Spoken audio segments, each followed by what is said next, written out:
Google компаниясынын алдыңкы компьютер инженери жумушун таштап, жасалма интеллекттин алдыдагы коркунучтары тууралуу эскертти.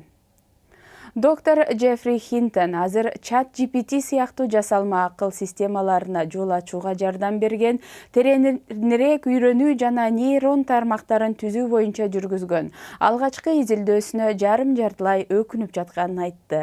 Ал Нью-Йорк Таймс гезитине жасалма акыл технологиясы интернетти жалган маалыматка толтурат деп кооптонуп жатканын билдирди.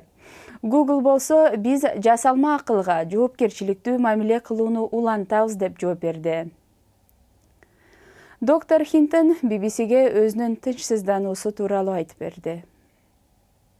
Жасалма акыл каражаты бизден акылдуу болуп кетсе эмне болот деген коркунуч бар. Жакында мен интеллекттин бул түрү биздин интеллекттен такыр башкача экен деген тыянакка келдим. Биздин акыл эс биологиялык система, булар болсо санариптик системалар.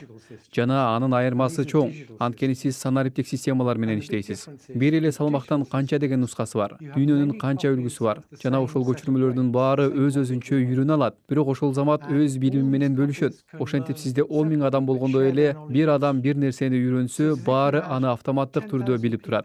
Андыктан бул чат-боттор адамга караганда алда канча көп нерсени биле алат. Азыр биз көрүп турган ChatGPT-4 билим деңгээли боюнча адамды бир кыйла артта калтырат. Бирок ой жүгүртүү жагынан ал анчалык кыйын эмес. Ошентсе да жөнөкөй ой жүгүртө алат. Прогресстин ылдамдыгын эске алсак, баары тез өзгөрүп кетиши мүмкүн. Ошондуктан тынчсыздануунун жүйөсү бар. Азыр алар бизден акылдуу эмес.